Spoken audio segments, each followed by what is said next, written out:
حضرات آپ جانتے ہیں کہ اس یکم محرم الحرام کو امیر المومنین خلیفۃ المسلمین سسر محمد مصطفیٰ دماد علی المرتضیٰ جناب سیدنا حضرت عمر فاروق رضی اللہ تعالیٰ عنہ کی شہادت کا دن ہے۔ یکم محرم الحرام کو آپ کی شہادت ہوئی۔ آپ کا مختصر تعارف: آپ کا نام عمر، آپ کے والد کا نام خطاب، آپ کی والدہ محترمہ کا نام خنتمہ بنت ہاشم، آپ کا قبیلہ بنو عدی، خاندان بنو قریش۔ جب 32 سال کی آپ کی عمر ہوئی تو آپ نے اسلام قبول کیا۔ رسول اللہ صلی اللہ علیہ وسلم سے آپ 13 سال کی عمر میں چھوٹے تھے۔ صحابہ میں 40 کا ہنسہ پورا ہوا تو آپ صحابی رسول بنے۔ اس سے پہلے 39 صحابہ تھے۔ آپ کی کنیت ابو عبداللہ تھی۔ آپ کی 6 بیویاں تھیں جن میں سے 2 کو طلاق دے دی، کیونکہ اسلام لانے سے پہلے مشرکہ عورتوں سے نکاح جائز تھا۔ خود نبی صلی اللہ علیہ وسلم نے اپنی دونوں بیٹیوں کا نکاح عتبہ و طیبہ کے ساتھ کیا تھا، جو آپ کے بھتیجے بھی لگتے تھے۔ تو انہوں نے اسلام قبول نہیں کیا تو پھر ان بیٹیوں کو طلاق ہوئی، لیکن صرف نکاح ہوا تھا اور رخصتی نہیں ہوئی تھی۔ نبی علیہ السلام کی بیٹیوں کی صرف نکاح ہوا تھا تو قرآن پاک کی آیت نازل ہوگی وَلَا تَنْكِحُوا الْمُشْرِكَاتِ حَتَّى يُؤْمِنْ وَلَا تُنْكِحُوا الْمُشْرِكِينَ حَتَّى يُؤْمِنُوا۔ ہمیں نہ مشرکوں کو بیٹیاں دو، نہ مشرکوں سے بیٹیاں لو۔ حضرت عمر نے بھی اپنی 2 بیویوں کو طلاق اس وجہ سے دی کہ وہ مشرکہ تھیں۔ آپ کفر کے اندر بھی بہادر تھے، اسلام میں تو تھے ہی بہادر۔ اسلام قبول کرنے کا جو سبب، حضرت سعید بن زید یہ آپ کے بہنوئی تھے۔ آپ کی بہن کا نام فاطمہ تھا، اور معاملہ یہ تھا، اللہ کی قدرت دیکھیں، حضرت سعید بن زید جو آپ کے بہنوئی ہیں، یہ عشرہ مبشرہ میں ان کا 10واں نمبر ہے، وہ آپ سے پہلے مسلمان ہیں۔ حضرت عمر نے اسلام بعد میں قبول کیا تو آپ کا عشرہ مبشرہ میں 2 نمبر آ گیا۔ اگر قانون اور رسول کو دیکھتے تو پھر ان کا نمبر پہلے ہوتا، یہ تو بعد میں اسلام قبول کیا۔ 40ویں نمبر پر آپ صحابی بنے۔ 32 سال کی عمر میں کلمہ پڑھا۔ نبی علیہ السلام سے 13 سال چھوٹے، جرت بڑی، دلیر بڑی۔ یہاں میں ایک بات نقطے کی سمجھانا چاہتا ہوں جو میرے مطالعے میں پہلی دفعہ آئی ہے۔ میں نے زندگی گزر گئی، 50 سال میری عمر ہو گئی ہے، جمعہ پڑھاتے پڑھاتے، درس دیتے دیتے دین کے ساتھ۔ رسول اللہ صلی اللہ علیہ وسلم نے ان کے لیے دعا فرمائی۔ مکے کے اندر 2 ہی چودھری تھے، بڑے نواب تھے، بڑے ظالم تھے۔ ایک ابی جہل تھا، ایک حضرت عمر تھے۔ ابو جہل کا نام عمر بن حشام تھا، حضرت عمر کا نام عمر بن خطاب تھا۔ اللہ تعالیٰ نے کہ حضور آپ نے دعا کی، اور دعا کی کیوں کی؟ جب ظلم و ستم کی انتہا ہو گئی، انتہا ہو گئی نا، فلاں کو شہید کیا گیا، فلاں کو شہید کیا گیا، فلاں کے 2 ٹکڑے، فلاں کے 4 ٹکڑے، فلاں کے ساتھ یہ، فلاں کے ساتھ یہ۔ کبھی یہ اطلاع مل رہی ہے کہ آپ کے فلاں صحابی کے فلاں چوک میں 4 ٹکڑے کیے جا رہے ہیں، کبھی یہ اطلاع مل رہی ہے کہ آپ کے فلاں صحابی کے فلاں چوک میں 2 ٹکڑے کیے جا رہے ہیں، کبھی یہ اطلاع مل رہی ہے کہ آپ حضرت زنیرہ کی آنکھیں نکل رہی ہیں، کبھی یہ اطلاع مل رہی ہے خباب بن ارت کو دیکھتے ہوئے کولوں پہ لٹایا جا رہا ہے، کبھی یہ اطلاع مل رہی ہے کہ بلال حبشی کو جب تپتی ہوئی پلیٹ پہ لٹا کر، سینے پہ بزری پتھر رکھ کر، گلے میں رسا ڈال کر مکے کی گلیوں میں گھسیٹا جا رہا ہے۔ تو اس طرح کی اطلاعیں آپ کو مل رہی ہیں۔ آپ اللہ کے حضور دعا کی، رات اٹھے، مولا کب تک یہ ظلم و ستم میرے ساتھیوں کے ساتھ ہوتا رہے گا؟ آپ نے رو کے دعا کی، بیت اللہ میں جا کر کی، رات کی تنہائی میں کی، تہجد کے وقت کی۔ پھر آپ کی زبان پہ یہ لفظ آیا، اب پیغمبر سے زیادہ کائنات میں کوئی ذہین و فطین ہوتا ہی نہیں ہے۔ نبی پوری کائنات میں سب سے زیادہ لائق اور فائق ہوتا ہے، یاد رکھنا۔ پیغمبر سمجھ گئے کہ اس وقت مکہ کی دھرتی پر یہی 2 آدمی ہیں، اللہ کے اللہم اعز الاسلام بھی عمر بن الحشام او عمر بن الخطاب، اے اللہ یہ دو عمر ہیں، ان دو میں سے ایک کو اسلام کی توفیق عطا فرما۔ جب نبی نے دعا کی، اب میرے دل میں کیا ہے آپ کو نہیں پتا، آپ کے دل میں کیا ہے مجھے نہیں پتا، میرا ماضی کیسے گزرا آپ کو نہیں پتا، آپ کا ماضی کیسے گزرا مجھے نہیں پتا، لیکن وہ رب العالمین ہے، وہ ہر انسان کے ماضی کو بھی جانتا ہے، اس کے حال کو بھی جانتا ہے، اس کے مستقبل فیوچر کو بھی جانتا ہے۔ اب اللہ تعالیٰ نے ازل میں دونوں کے دلوں کو دیکھا، ایک کے دل کو بھی دیکھا، اس کا ماضی حال مستقبل دیکھا، دوسرے کا دل بھی دیکھا، اس کا بھی ماضی حال مستقبل دیکھا۔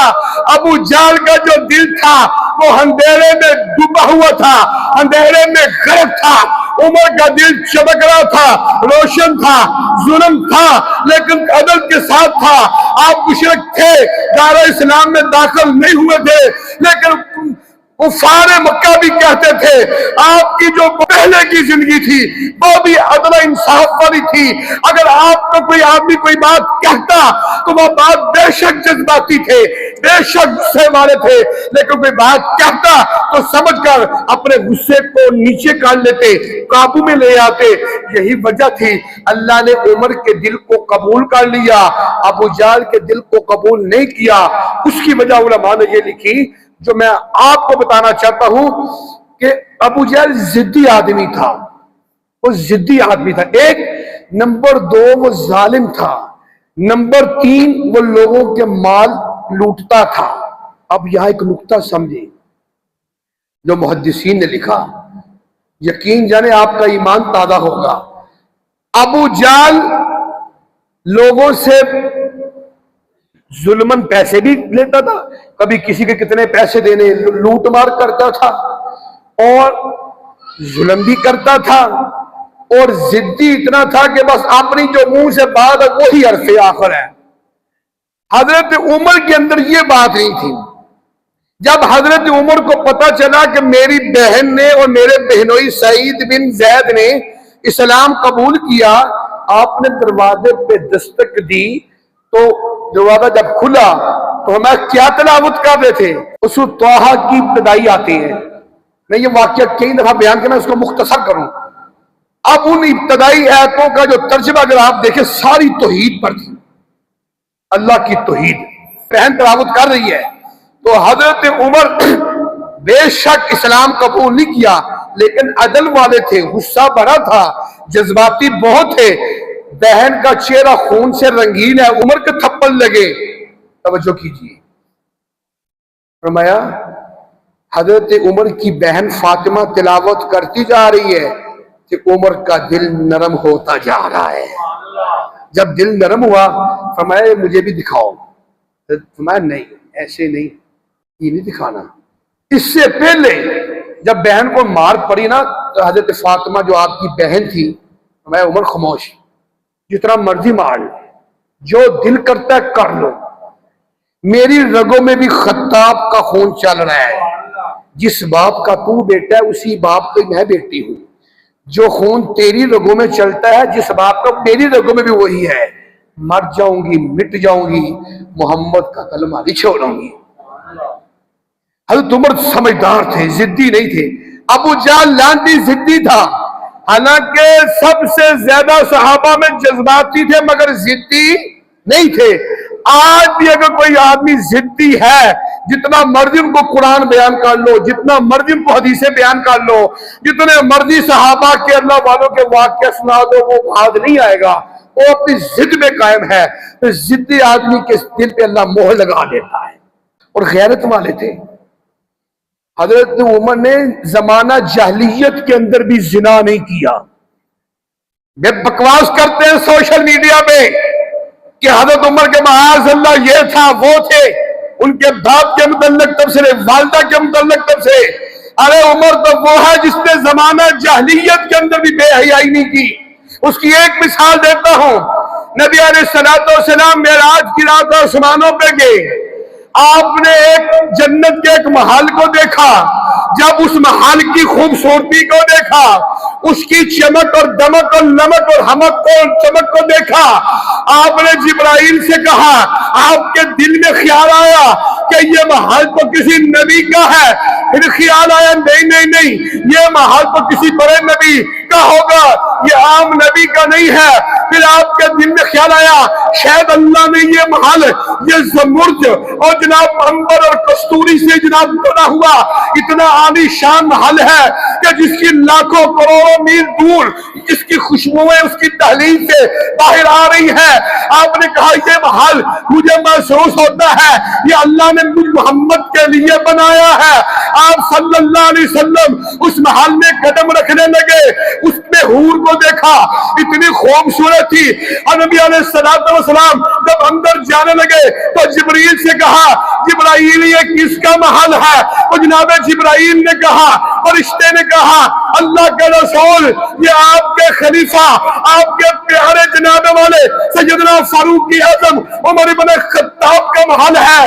نبی نے فرمایا میں ورتے حیرت میں ڈوب گیا، اتنا عالی شان محل میں تو سمجھ رہا تھا یہ امام الانبیاء کا ہے، یہ نبیوں کے سلطان یعنی مجھ محمد کا ہے، یہ عمر کا ہے۔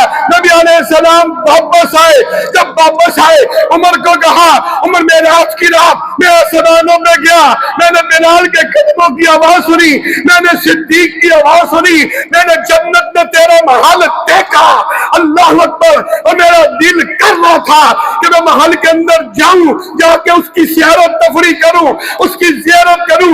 میں نے جنت میں اس حور کو بھی دیکھا جس کے ساتھ اللہ نے تیرا نکاح کیا ہوا ہے، لیکن عمر مجھے تیری غیرت شہر میں آ گئی کہ عمر برداشت نہیں کرے گا۔ حضرت عمر کی آنکھوں سے آنسو آ گئے، اللہ کے رسول کیا میں نے آپ میں غیرت کھانی تھی؟ مجھ سے آپ سے زیادہ غیرت مند کون ہے؟ تو اسے معلوم ہوا کہ حضرت عمر غیرت مند تھے۔ علماء نے لکھا، محدثین نے لکھا کہ عمر تو وہ آدمی ہے کہ جس نے زمانہ جاہلیت کے اندر بھی کسی ماں بہن کو بیٹی کو لالی آنکھ سے نہیں دیکھا، اور حیا زمانہ جاہلیت سے پہلے بھی حیا والا تھا، نبی کا کلمہ پڑھ کے بھی اللہ نے حیا دار بنا دیا۔ یہی وجہ تھی کہ حضرت عمر کے دل میں غیرت تھی، حضرت عمر عدل والے تھے، حضرت عمر بات کی نزاکت کو سمجھ کر اپنے غصے کو ختم کر کے جناب والا حق اور صاحب کا انصاف کا ساتھ دیتے تھے، اس کی برکت سے اللہ نے ان کو اسلام کی توفیق عطا کی۔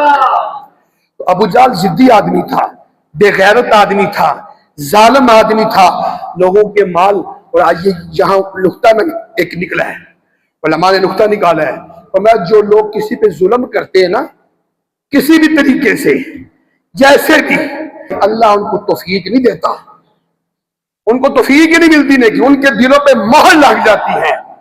یہ یاد رکھیں حضرت عمر کا دور، اللہ اکبر، میں کون کون سے واقعات آپ کے سامنے لے کر آؤں، عدل و انصاف سے بھرا ہوا تھا، ایسا عدل تھا، ایسا انصاف تھا، اللہ اکبر، پیغمبر کو کہنا پڑا ان اللہ جعل الحق علی لسان قلبہ وعمر، اور حضرت عمر بعد وہ صحابی ہیں کہ جو دو قبلوں کے فاتح ہیں، اسلام قبول کیا، نبی نے دعا کی، اسلام قبول کیا، دار ارقم میں آئے، دار ارقم ایک صحابی کا گھر ہے، نبی علیہ السلام پہلے بیت اللہ میں نماز پڑھتے تھے، تو عقبہ بن ابی معیط بوڑھا جو مشرک بڑا پرلے درجے کا بے ایمان اور لعنتی انسان تھا، نبی علیہ السلام جب بیت اللہ میں جاتے تھے گلے میں رسا ڈالا گھسیٹ کر نبی کو باہر نکالتا، اتنا ظالم تھا۔ پھر اگر آپ کسی دوسرے وقت میں جاتے وہ نہ ہوتا، اس کو پتا چل جاتا کہ نبی بیت اللہ میں چلے گئے، اتنا ظالم تھا، اپنے دوستوں کو ساتھ لیتا، عقبہ بن ابی معیط، تو ان کو ساتھ لے کر اونٹ کی اوجری گند کی بڑی ہوئی پیغمبر جب سجدے میں جاتے آپ کی کمر مبارک پہ رکھ دیتا۔ نبی علیہ السلام نے پھر بیت اللہ میں نماز پڑھنی چھوڑ دی، جب بیت اللہ میں نماز پڑھنی چھوڑ دی، ایک صحابی کا گھر تھا، اس کا صحابی ارقم ان کا نام تھا، دار عربی میں گھر، دار ارقم، ادھر آپ نماز پڑھتے تھے، حضرت عمر علیہ السلام وہاں جا کے قبول کیا، میں وہ واقعہ نہیں دہراتا، ٹائم نہیں ہے۔ تو جب نماز کا وقت ہوا، نبی علیہ السلام ہمارے صفحے سے، اللہ کے رسول کہاں نماز پڑھنی؟ فرمایا یہاں۔ فرمایا بیت اللہ کس لیے بنایا؟ فرمایا تیری قوم پڑھنے نہیں دیتی۔ حضرت عمر نے فرمایا اللہ کے رسول اب عمر نے اسلام قبول کر لیا ہے، اب عمر نے اسلام قبول کر لیا ہے، آپ میرے ساتھ چلیں۔ یہ عقبہ بن ابی معیط ہو، ولید ہو، عتبہ ہو، عتیبہ ہو، ابو جہل، اگر میں ان کو نامی نہ یاد کرا دوں جو مجھے بھی خطاب کا بیٹا نہ کیا۔ حضرت عمر مولانا لدھیانوی رات کو یقین جانے وہ اسٹیج کے اوپر چل کر اس طرح اس انداز سے وہ نقشہ کھینچ رہے تھے، وہ فرما رہے تھے کہ حضرت عمر یوں اس طرح نبی علیہ السلام کا ہاتھ پکڑا، یوں دار ارکم سے نکل کر بیت اللہ کے چوک میں آئے، ادھر ولید بھی کھڑا ہے، عتبہ بھی کھڑا ہے، عتیبہ بھی کھڑا ہے، عقبہ بن ابی معیط بھی کھڑا ہے، ابو جہل بھی کھڑا ہے، اور تماشا دیکھ رہے ہیں۔ حضرت عمر کی تلوار میان سے باہر ہے، پیغمبر صلی اللہ علیہ وسلم ساتھ ہے، صحابہ کا لشکر ہے، مکے کے چوک میں مرد کلندر آتا ہے، اللہ کا شیر آتا ہے، رسول اللہ کا جرنیل آتا ہے۔ سے حضرت عمر نے یوں اپنی آرام سے ساتھ ادھر مدد رہی، عقبہ کھڑا ہے، ادھر دیکھا ولید کھڑا ہے، ادھر دیکھا عتبہ ہے، ادھر دیکھا عتبہ ہے، مسلمان کانپ رہے ہیں۔ حضرت عمر نے کہا اللہ کے رسول آپ کو پریشان ہونے کی ضرورت نہیں، آج مکے کے کسی چادری کو، مکے کے کسی وڈیرے کو، مکے کے کسی بدماش اور کسی لچے لفنگے کو اگر وہ اپنی بیوی بیوہ کرانی ہے، بچے یتیم کرانے ہیں، تو آئے عمر کا راستہ روک کر دکھائے، عمر کٹ جائے گا، مٹ جائے گا، بیت اللہ کو آزاد کرائے گا، نماز مسجد میں پڑھے گا۔ اللہ کی عزت کی قسم اس وقت سے لے کر آج تک بیت اللہ آزاد ہو چکا ہے۔ بلند آواز سے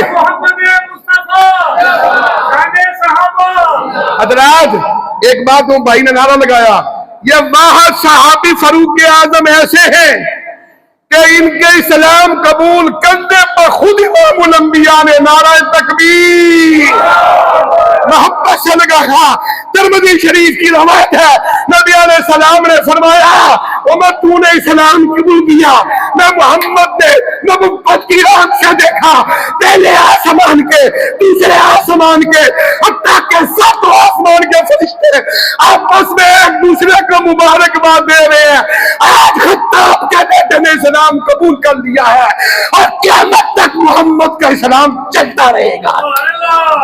دوسرا قبلہ بیت المقدس، آدم علیہ السلام سے لے کر آج تک پوری دنیا میں دو ہی عبادت گاہ ہیں، ایک خانہ کعبہ ہے، ایک بیت المقدس۔ اس بیت المقدس کو بھی یہودیوں کی گرفت میں، ابھی بھی گرفت میں ہے، پہلے بھی تھا۔ بڑی لوگوں نے کوششیں کی، بڑی کوششیں کی، آزاد نہیں ہو رہا تھا۔ بڑے بڑے یہودی پادری آ گئے۔ حضرت عمر کا جب دور آیا، توجہ کیجیے، انہوں نے کہا تورات اور انجیل اور زبور کے اندر ہماری کتابوں میں لکھا ہے کہ اس بیت المقدس کو آزاد کرنے کے لیے نبی کا دوسرا خلیفہ آئے گا۔ حضرت عمر کا جب دور آتا ہے، میں واقعہ مختصر کرتا ہوں۔ بیت المقدس کی طرف جاتے ہیں، جب آپ جانے لگتے ہیں، آپ نے اونٹنی کا سفر کیا، آپ نے غلام کو ساتھ لیا اور آپ نے طے کر لیا، مثال کے طور پر 10 میل کا سفر ہے، 1 میل کا سفر غلام کرے گا، 1 میل کا سفر آقا کرے گا، 1 میل غلام پیدل چلے گا، 1 میل آقا پیدل چلے گا۔ جب غلام کی باری ہوگی آقا اوپر ہوں گے، جب آقا کی باری ہوگی غلام اوپر ہوگا اور آقا نیچے ہوں گے۔ حضرت عمر جب چلتے گئے، 1 میل کا فاصلہ طے کر لیا، حضرت عمر فاروق چلتے ہیں۔ علماء نے لکھا ہے، حدیث کی کتابوں میں آتا ہے کہ حضرت عمر چل رہے ہیں، غلام کی باری آتی ہے، غلام جانے والا اوپر آتا ہے، حضرت عمر نیچے آتے ہیں، حضرت عمر کی باری آتی ہے، وہ اوپر آتے ہیں، وہ نیچے آتا ہے، چلتے گئے۔ این جب بیت المقدس کے قریب کا وقت آیا تو حضرت عمر کی باری نیچے چلنے کی تھی۔ علماء یہود، علماء نصارہ اپنی اپنی کتابیں لے کر کے آگے، شاہ ولی اللہ محدث دہلوی لکھتے ہیں، مجھے بڑی حیرانی ہوئی جب حضرت عمر کی باری آئی، اونٹ میں نکیل ہے، غلام اوپر ہے، ایک ہاتھ میں جوتا ٹوٹا ہوا ہے، وہ بھی لے کر کے چل رہے ہیں۔ یہودی آگے آگے, پادری آگے, انجیل لے کے آگے, زبور لے کے آگے, قرآن لے کے آگے. میں آپ کا نام کیا ہے؟ میں میرا نام عمر ہے. آپ کے والد کا نام کیا ہے؟ میں میرے والد کا نام خطاؤ ہے. آپ کا قبیلہ کون سا ہے؟ ہمارا بنو عدی ہے. ہمیں وہ چابی کی تجوری لے کر کے حضرت عمر کی جوڑی میں رکھ دی اور دنیا کے لوگوں بیت اللہ کو بھی آزاد کیا, بیت المقدس کو بھی آزاد کیا. یہ واحد وہ جنگ تھی کہ جس میں حضرت عمر نے بغیر کسی لڑائی کے, بغیر کسی جھگڑے کے, بغیر کسی فوج کے, بغیر کسی تیر کے, بغیر کسی تلوار کے, بغیر کسی خنجر کے اللہ کے گھر بیت اللہ کو بھی آزاد کرایا, اللہ کے گھر بیت المقدس کو بھی آزاد کرایا. یہ حضرت عمر کی شان کو اللہ نے یہ اعزاز بخشا ہے کہ دونوں قبلوں کا فاتح بنا, دونوں قبلوں کا جناب والا. اللہ نے ایسی عزت عطا فرما دی, اسلام میں آئے اللہ نے عزت دی. آج ساری دنیا کے مسلمان بیت اللہ کی طرف نماز پڑھتے ہیں. اتنا ثواب آپ کو ملتا ہے, اتنا فروغ اعظم کو بھی ملتا ہے. کیوں کہ سبب وہ بنا ہے بیت اللہ کی طرف رخ کر کے نماز پڑھنے کا جناب والا اعلانیہ نبی کے دور کے اندر حضرت عمر نے کوشش کی ہے. اللہ نے اگر کیا دیا ہمارا عمر, تو نے قبلے کو آزاد کرایا, دوسرے کو آزاد کرایا, اسلام کو عزت بخشی, ادب کے ساتھ زندگی گزاری, کسی کے ساتھ ظلم نہیں کیا, کسی کے ساتھ جناب والا زیادتی نہیں کی, انصاف کے ساتھ پوری زندگی گزاری. آج آپ کو یہ کر دینا چاہتا ہے لیکن محرم الحرام کو مسجد نبوی کے اندر نبی کے منبر کے بعد نبی کے مسجد کے اوپر کیا میں شہادت نہ فرما لیتے ہیں, اور یہ محرم کو اللہ اکبر کبیرہ نبی کے روزے کے اندر, اور جہاں سب سے زیادہ اللہ کی رحمت برستی ہے حضرت عمر کو قیامت تک کے لیے رسول اللہ کے سائے میں گنبد خضرا میں سلا دیا جائے. حضرات, یک محرم الحرام کو گزری ہے, آج 3 یا 2 دن پہلے ان کی شہادت کا دن تھا. ہم حضرت عمر فاروق رضی اللہ تعالی عنہ کی شہادت کو خراج تحسین پیش کرتے ہیں, ان کی تمام ملی سماجی خدمات کو خراج تحسین پیش کرتے ہیں, اور اللہ کے حضور دعا کرتے ہیں کہ اللہ اس ملک کے اندر بھی عمر جیسا حکمران نصیب فرما.